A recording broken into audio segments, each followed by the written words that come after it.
Hello बच्चों, कैसे हैं आप सब। तो आज हम बात करेंगे बेटा definite integral as a limit of sum. ये टॉपिक बेटा डेफिनिट इंटीग्रेशन के लास्ट में आता है और इसका इंपॉर्टेंस बेटा इतना ज़्यादा है कि जेई एडवांस में एक क्वेश्चन यहाँ से जरूर होता है। ठीक है, तो चलिए बात करते हैं कि डेफिनिट इंटीग्रेशन या definite integral as a limit of sum में होता क्या है। अच्छा, जो मैंने यहाँ लिखा हुआ है बेटा जरा ध्यान से देखिए, definite integral as a limit of sum, और मैंने एक फिगर बनाया है। क्या बनाया भाई साहब? एक ग्राफ बनाया है। क्या मान लिया कि y equals to f x एक कर्व है हमारे सामने। क्या है बेटा? y equals to f x एक कर्व है जो कहां से कहां में देख रहे हैं हम बात बेटा, a से b में बात कर रहे हैं। किस में बात कर रहे हैं? x का वैल्यू a से लेकर के x का वैल्यू b तक में बात कर रहे हैं। ठीक है, तो एरिया कैसे निकलता है भाई? आपने भी सुना है कि डेफिनेट इंटीग्रेशन क्या होता है, एक एरिया उससे पता चलता है सर। अच्छा, तो एरिया कैसे पता चलता है? इस चीज को पता करने के दो तरीके होते हैं। आपने डेफिनेट इंटीग्रेशन में हमने पढ़ाया था, आप सबको शुरुआत में ही सिखाया था कि देखो इस तरीके से एरिया निकलता है। फिर एक बार बेटा डेफिनेट इंटीग्रल में यहाँ पर लिमिट एज सम में बेटा एक बार फिर से बात कर लेते हैं। ठीक है, चलिए तो क्या कहते हैं कि एज्यूम कर लेते हैं सबसे पहले क्या, कि y equals to f x एक हमारा एक फंक्शन होगा। कैसा फंक्शन बेटा? तो कॉन्टिन्यूअस एंड बाउंडेड। कैसा फंक्शन मान लेते हैं बेटा हम अपना? एक कॉन्टिन्यूअस एक बाउंडेड फंक्शन मान लेते हैं। किसके बीच में बेटा? क्लोज ए से क्लोज बी में। अच्छा, क्लोज ए से क्लोज बी में हमें इसका एरिया निकालना है। क्या करना है बेटा? एरिया निकालना है। तो एरिया निकालने के लिए आपको सिखाया था मैंने, क्या सिखाया था कि इस पूरे के पूरे पोर्शंस को एन स्ट्रिप्स में डिवाइड कर दीजिए। कितने में डिवाइड कर दीजिए बेटा? पूरे के पूरे पोर्शंस को एन स्ट्रिप्स में डिवाइड कर दीजिए। समझ में आ रहा है क्या? चलिए देखिए कैसे कर रहे हैं। एक स्ट्रिप लेंथ ये हो गया, एक स्ट्रिप ये हो गया, एक स्ट्रिप ये हो गया। ऐसे ही करते करते बेटा लास्ट में एक स्ट्रिप ये बनेगा। कितने में डिवाइड किया? एन स्ट्रिप्स में। और मान लेते हैं कि ईच का हाइट कितना है, ईच का लेंथ कितना है, ईच स्ट्रिप्स का लेंथ मान लेते हैं एच है। एच कहने का मतलब क्या हो गया? ये जो देख रहा है बेटा ये एच है, ये एच है, ये एच हो गया। ऐसे करके एच एच का ठीक है एन स्ट्रिप्स डिवाइड कर लेते हैं। तो अब बताइए मैं क्या कह सकता हूं कि यहां से यहां तक का वैल्यू b माइनस ए हो गया। समझ में आ रहा है क्या? अच्छा, और b माइनस ए का वैल्यू n इंटू एच होना चाहिए। ये भी समझ में आया क्या? हाँ या ना? तो क्या किया बेटा, b माइनस ए को एन एच स्ट्रिप्स में डिवाइड कर दिया। और मैं क्या कह रहा हूं कि n को इन्फिनाइट कर देते हैं। क्या कर देते हैं? n को इन्फिनिटली बहुत एकदम कर देते बड़ा, और h को क्या कर देते? एकदम छोटा कर देते हैं। ये समझ में आया क्या? h को बहुत छोटा मतलब क्या? जो स्ट्रिप की जो ब्रेथ हो रही है बेटा, चौड़ाई हो रही है, ब्रेथ हो रही है एकदम छोटा, और फिर क्या कह दिया? n को बहुत इन्फिनिटी कर दिया। तो क्या लग रहा है बेटा, ये जो आपको गैप दिख रहा है यहाँ पर थोड़ा थोड़ा, ठीक है, इससे क्या होगा? वो मिनिमाइज हो जाए, एकदम छोटा हो जाएगा। जैसे अगर मैं कहूं आपसे कि रेक्टेंगल बनाइए, रेक्टेंगल बनाकर एरिया निकालने की कोशिश किया जाए, तो अगर आप देखें ध्यान से तो इसमें क्या हो रहा है, हर रेक्टेंगल में, अगर मैं इस रेक्टेंगल की बात करूं तो इस रेक्टेंगल को लेने की वजह से ये वाला पोर्शन एरिया छूट गया। अच्छा, इस वाले रेक्टेंगल की बात करूं तो इसके वजह से भी ये वाला एरिया छूट गया। इस रेक्टेंगल की बात करूं तो इसकी वजह से बेटा ये वाला एरिया छूट जाएगा। लेकिन जब यही चीज मैं कहूंगा कि स्ट्रिप्स की नंबर्स बेटा इनफाइनाइट कर दिया जाए, और जो स्ट्रिप्स की जो लेंथ है बेटा, ठीक है, एच जो है बहुत छोटा कर दिया जाए, तो होगा क्या? ये जो रिमेनिंग एरिया बच रहा है बहुत कम हो जाएगा।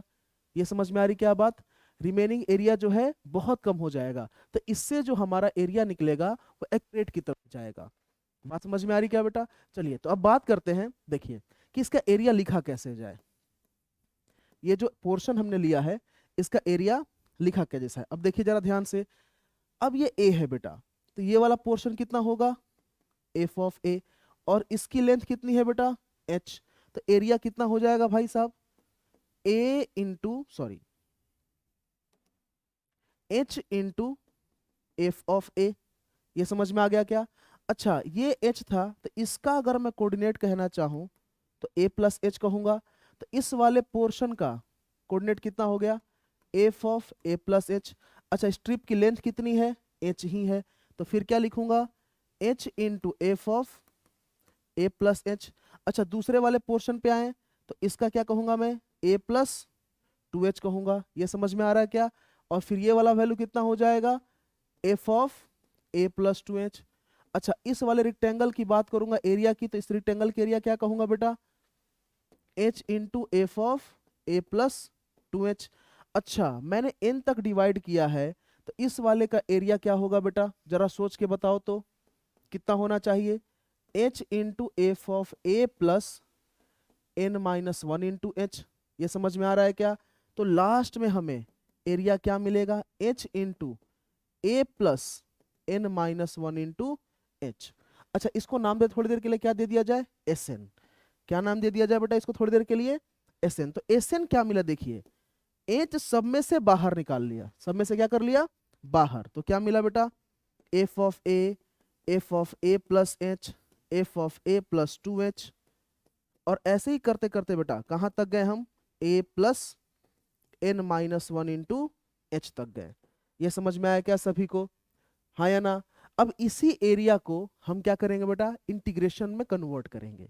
इसी एरिया को किस में कन्वर्ट करेंगे बेटा, इंटीग्रेशन में कन्वर्ट करेंगे। तो इसी एरिया को इंटीग्रेशन में कन्वर्ट करके क्या लिखते हैं,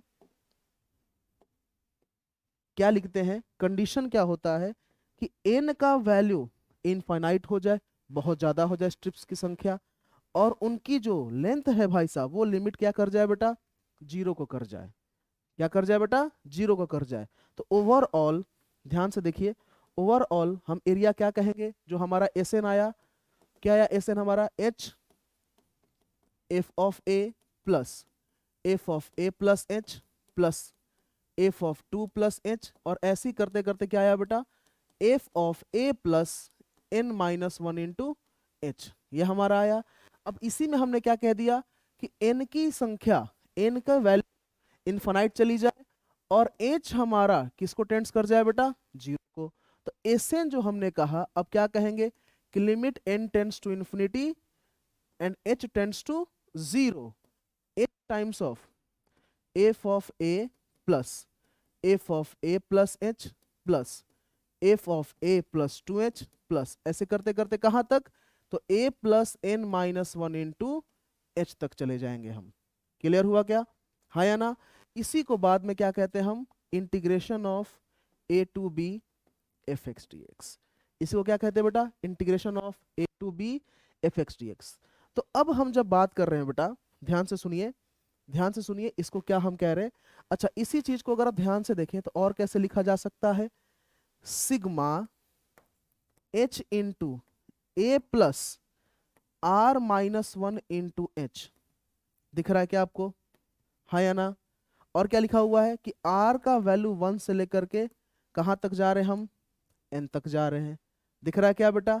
और क्या कहा मैंने कि limit n tends to infinity और h टेंड्स टू 0। और फिर मैं क्या कह रहा हूं, इसको क्या लिखेंगे, a to b f x d x. तो इस सिग्मा को, ठीक है, इंटीग्रेशन में कन्वर्ट करना ही क्या होता है बेटा, definite integral as limit of sum. तो भाई साहब कुछ वर्किंग रूल होता है कि इस चीज को इसमें कैसे कन्वर्ट किया जाता है। बात समझ में आ रही क्या? कुछ वर्किंग रूल होता है बेटा, कैसे कन्वर्ट करते हैं। देखिए मैंने क्या लिखा है यहाँ पर, वर्किंग रूल। क्या लिखा है बेटा, वर्किंग रूल।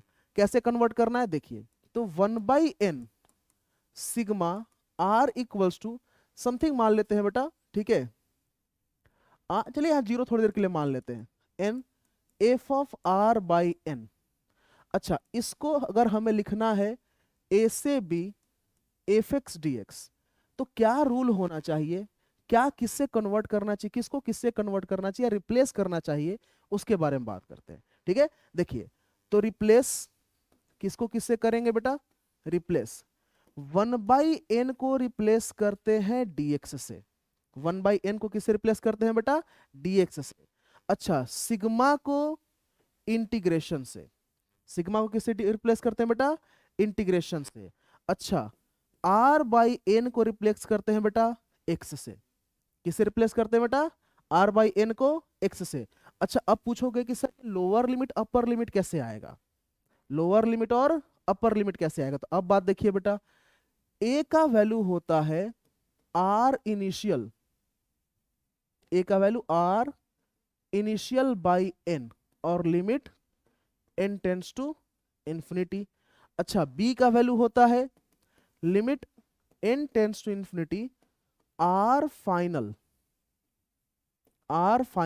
By n। तो आप इन चीजों को ध्यान रखिएगा। क्या क्या ध्यान रखना है कि सबसे पहले भाई क्या है कि 1/n को dx से रिप्लेस करना है, सिग्मा को इंटीग्रेशन से रिप्लेस करना है, r/n को x से रिप्लेस करना है।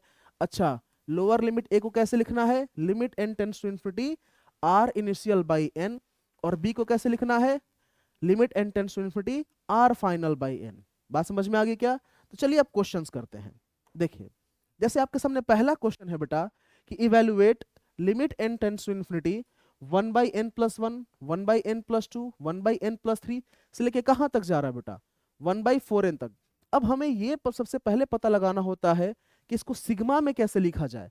अब सिग्मा में लिखा जाएगा तो r का इनिशियल वैल्यू भी रिक्वायरमेंट होगी और r का फाइनल वैल्यू भी रिक्वायरमेंट होगी। तो वो वैल्यू सोचना जरूरी है कि कहां से कहां तक r वैल्यू गया है। अब देखिए ऊपर क्या दिख रहा है, 1 1 1 1 1 दिख रहा है, नीचे यहाँ पर n + 1, n + 2, n + 3, तो यहाँ 4n लिखा हुआ है। इसका मतलब है कहां तक गया बेटा, n + 3n तक गया है। कहां तक गया है बेटा, n + 3n तक गया है। इसका मतलब r का इनिशियल वैल्यू 1 है और r का फाइनल वैल्यू कितना है बेटा, 3n है। अब इसे सिग्मा के फॉर्म में लिखते हैं। तो इसको लिख के क्या दिखेगा, देख रहे हैं बेटा, देखिए तो क्या लिखा हुआ है, सिग्मा 1/n + r दिख रहा है क्या, 1/n + r, और r का इनिशियल वैल्यू 1 से स्टार्ट हो रहा है और फाइनली जा कहां तक रहा है बेटा, 3n तक जा रहा है। दिख रहा है क्या, हाँ या ना? अच्छा, अब बताइए जरा ध्यान से सोचिए कि इसको इंटीग्रेशन में लिखना है। अब जैसे इंटीग्रेशन में लिखना है, मैंने क्या कहा था कि 1/n यहाँ बाहर दिखना चाहिए। 1/n क्या होना चाहिए, बाहर दिखना चाहिए, तब जाके उसको आप dx से कन्वर्ट कर पाएंगे। सिग्मा मिल गया आपके सामने। अच्छा, r/n को x से कन्वर्ट करते हैं, r/n को किससे रिप्लेस करते हैं, x से। तो अब इस क्वेश्चन में जब हम आए तो ना ही मेरे को 1/n बाहर दिख रहा है, ना ही r/n दिख रहा है। तो क्या करें, इसमें से n को कॉमन निकाल लेते हैं। क्या करें, n को बेटा कॉमन निकाला। अब जैसे ही आपने 1/n कॉमन निकाला तो 1 प्लस क्या ये r/n हो गया क्या, देखो तो। और पहले से सिग्मा r = 1 से n लिखा हुआ है, हाँ या ना बेटा? अब इसको रिप्लेस क्या कर सकते हैं हम, हाँ सर कर सकते हैं। क्या किया भाई साहब, इंटीग्रेशन, सिग्मा किस में रिप्लेस हो गया, इंटीग्रेशन में। किस में रिप्लेस हुआ बेटा, सिग्मा इंटीग्रेशन में। तो चलिए मैं यहां लिखता हूं इंटीग्रेशन में, इंटीग्रेशन। अच्छा, 1/n किस में रिप्लेस हो जाएगा, dx में, और 1/1 + r/n किस में रिप्लेस हुआ, x में। तो dx, ये समझ में आया क्या बेटा, हाँ या ना? चलो, अब r इनिशियल 1 है, r फाइनल n है, तो अब a और b की वैल्यू बताया लगाया जाए। मतलब lower limit upper limit integration का, लोअर बाउंड अपर बाउंड, ठीक है। तो चलिए लोअर बाउंड अपर बाउंड निकालने के लिए मतलब a और b निकालना है। तो a और b क्या हो जाएगा, r इनिशियल बाई n और limit n tends to infinity. तो 1/∞ का वैल्यू 0, मतलब ये कहां से स्टार्ट होना चाहिए, 0 से होना चाहिए। और b का वैल्यू क्या लिखेंगे, limit n tends to infinity n/n। भाई अपना r फाइनल कितना है बेटा, r फाइनल n है बेटा, तो n/n ये कितना हो गया, 1। तो क्या हमारा बेटा ये जो क्वेश्चन पहले सिग्मा में था इंटीग्रेशन में कन्वर्ट हो गया, हाँ या ना? बोलो, कन्वर्ट हो गया क्या? तो चलो अब इंटीग्रेशन करते हैं इसका। अब 1/1 + x का इंटीग्रेशन सभी को पता है। अच्छा, ये 3n गया है, माई मिस्टेक, 3n तक गया है बेटा। तो ये 3n/n, फिर से थोड़ा सुधार दूं मैं आपको, 3n/n। तो 3n/n का वैल्यू कितना हो गया बेटा, 3। एक्चुअली 3 है, ये वैल्यू क्या है, 3 है। तो चलिए 1/x का इंटीग्रेशन बेटा ln x होता है, तो 1/1 + x है, तो इसका भी इंटीग्रेशन क्या होगा, ln 1 + x, 0 से 3। चलिए अपर लिमिट डाला बेटा तो ln 4, और लोअर लिमिट डाला तो ln 4 में यहाँ पर 0 आएगा तो ln 1 0 हो गया। तो आंसर कितना होना चाहिए बेटा, ln 4 होना चाहिए। कितना होना चाहिए, ln 4। चलिए क्वेश्चन समझ में आया सभी को? दूसरे क्वेश्चन पे आया जाए बेटा। चलिए अब इस क्वेश्चन में देखिए क्या दे रखा है कि इन इवेल्युएट √1 + √2 + √3 + √4 कहां तक गया है बेटा, √n तक गया है। अच्छा, चलिए इसको सिग्मा के फॉर्म में पहले लिखा जाए। अच्छा, क्या करता हूं मैं, ध्यान से देखिए, क्या करता हूं कि रूट एन को सबके नीचे डिवाइड देता हूं, ऊपर भी रूट है नीचे भी रूट है, तो रूट एन को सबके नीचे डिवाइड दे दिया, तो क्या मिल गया, root 1/n, under root 2/n, under root 3/n, under root 4/n, और ऐसे ही करते करते कहां तक पहुंच गए बेटा, रूट n/n। ये समझ में आ रहा है क्या, बताओ मुझे, यहां तक क्लियर है क्या सभी को? अच्छा, अब जरा सिग्मा में लिखते हैं, क्या दिख रहा है बेटा आपको, limit n tends to infinity, ध्यान से देखिए 1/n। अच्छा, अगर इसको सिग्मा में लिखा जाए तो ध्यान से देखिए, ऊपर चेंज हो रहा है नीचे चेंज नहीं हो रहा है, तो क्या मैं इसको ऐसे लिख सकता हूं, रूट अंडर r/n, और r का इनिशियल वैल्यू कहां से स्टार्ट हो रहा है, 1 से, और कहां तक जा रहा है बेटा, n तक जा रहा है। ये समझ में आया क्या, हाँ या ना? चलिए, इतना समझ में आ गया बेटा, तो क्या अब मैं इसको इंटीग्रेशन में कन्वर्ट कर सकता हूं क्या, हाँ या ना? देखिए कैसे बेटा, सिग्मा कन्वर्ट किस में हुआ, इंटीग्रेशन में। अच्छा, r/n किस में कन्वर्ट हुआ, तो x में, और भाई 1/n किस में कन्वर्ट हुआ, तो dx में। अब सवाल आता है कि सर इंटीग्रेशन का लोअर लिमिट और अपर लिमिट, या लोअर बाउंड या अपर बाउंड, वो क्या रखा जाए, लोअर वैल्यू अपर वैल्यू। तो भाई साहब a के लिए क्या बताया था, r इनिशियल बाई n, और limit n tends to infinity, तो 1/n का वैल्यू 0, मतलब लोअर क्या होना चाहिए, 0 होना चाहिए, और b का value limit n tends to infinity n/n, value क्या मिलना चाहिए, 1 मिलना चाहिए। तो ये समझ में आया क्या बेटा, हाँ या ना? चलिए, तो ये क्या लिखा हुआ, रूट एक्स का इंटीग्रेशन, किसका इंटीग्रेशन लिखा हुआ बेटा, रूट एक्स का इंटीग्रेशन। तो चलिए बात करते हैं, तो x की पावर 1/2 प्लस 1, 1/2 प्लस 1 कहां से भाई साहब, 0 से 1 तक, तो ये क्या लिखा हुआ बेटा, 2/3 x की पावर 3/2, 0 से लेके 1 तक। तो अब बताइए, तो 1 डालिएगा तो क्या मिलेगा, सॉरी 2/3 ही मिलेगा, माइनस 0 पर 0 मिल गया, तो आंसर कितना होना चाहिए बेटा, 2/3। आंसर कितना होना चाहिए बेटा, 2/3। तो अब बताइए भाई साहब, अब आपको और क्वेश्चन पे लेके चला जाए, चलिए देखिए ध्यान से थोड़ा सा, और एक क्वेश्चन, क्वेश्चन नंबर 3, इस पे बात करते हैं बेटा, थोड़ा सा उन सबसे थोड़ा सा हटके है, कि evaluate n+1/n² plus 1 square, n+2/n² plus 2 square.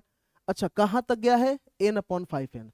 अच्छा, अगर देखा जाए ध्यान से, तो यहाँ n+1 n² plus 1, n+2 n² plus 2 square, n+3 n² plus 3 square, और लास्ट में लिखा है 3/5n।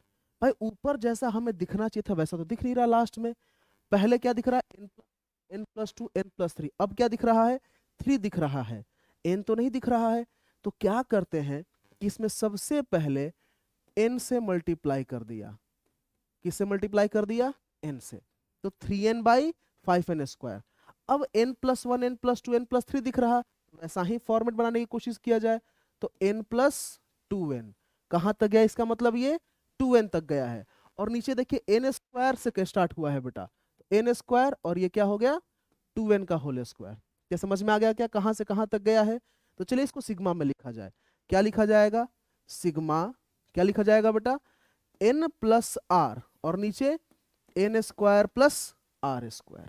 अच्छा, r का वैल्यू कहां से स्टार्ट हो रहा है, तो 1 से, और कहां तक जा रहा है भाई साहब, 2n तक जा रहा है, कहां तक जा रहा है, 2n तक जा रहा है। तो चलिए इसको अब इंटीग्रेशन में कन्वर्ट किया जाए, या इंटीग्रेशन में कन्वर्ट करने के लिए सबसे पहले 1/n बाहर चाहिए, और r/n का फॉर्मेट दिखना चाहिए, तब तो 1/n को आप dx और r/n को क्या लिखेंगे, x लिखेंगे। तो चलिए भाई, n ऊपर वाले में से कॉमन लिया तो क्या मिल गया, ये 1 प्लस r/n, और नीचे से n² बाहर निकाला, ये क्या बन गया, r²/n²।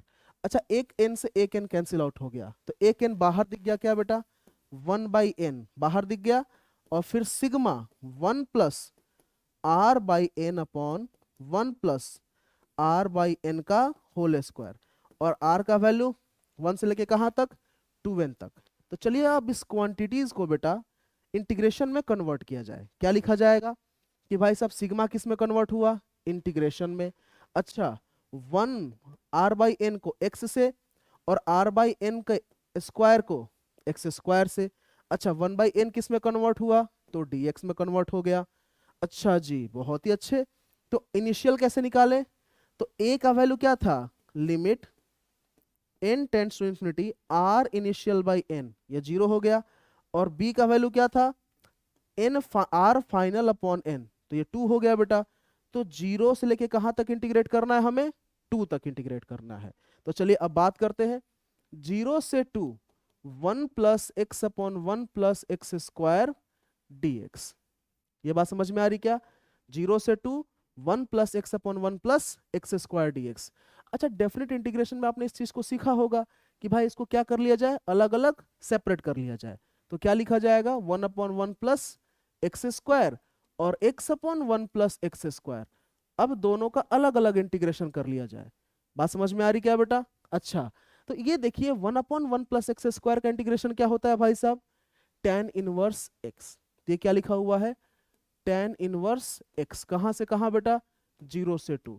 अच्छा, इसका इंटीग्रेशन साफ साफ नहीं दिख रहा है, तो इसमें क्या कर लिया जाए, सब्स्टिट्यूशन कर लिया जाए। क्यों, क्योंकि 1 प्लस एक्स स्क्वायर का डिफरेंशिएशन ऊपर दिख रहा है बेटा। तो क्या कर लीजिए इसमें कि 1 प्लस एक्स स्क्वायर को हमने t मान लिया, तो 2x dx का वैल्यू कितना हो गया बेटा, dt। तो x dx का वैल्यू कितना हो गया, 1/2 dt। तो 1/2 dt अपॉन t, इसका इंटीग्रेशन बाकी है। तो कितना हो गया बेटा ये, tan inverse 2 minus tan inverse 0 plus 1/2 ln t। और अच्छा, ln t अभी हमने लिमिट नहीं पुट किया है भाई साहब उसके हिसाब से, तो अभी तो ऐसे ही रहने देते हैं। तो tan inverse 2 plus 1/2 ln t का वैल्यू 1 प्लस एक्स स्क्वायर, कहां से कहां, तो 0 से 2 तक। अब 2 डालेंगे तो क्या मिलेगा बेटा, tan इनवर्स 2 प्लस 1/2 ln 5, और 0 डालने पर ln 1 0। तो इसका फाइनल आंसर क्या होना चाहिए बेटा, tan इनवर्स 2 प्लस 1/2 ln 5।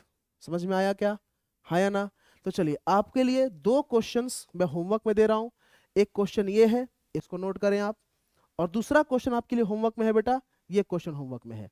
अगर आपसे ये सॉल्व नहीं होता है तो आप हमारे कमेंट बॉक्स में आप इस चीज को डाल सकते हैं, हम सॉल्यूशन भी आप डाल सकते हैं उसमें, फोटो लेकर के उसको चेक करेंगे ताकि आपका सॉल्यूशन सही है या नहीं है बता सके आपको।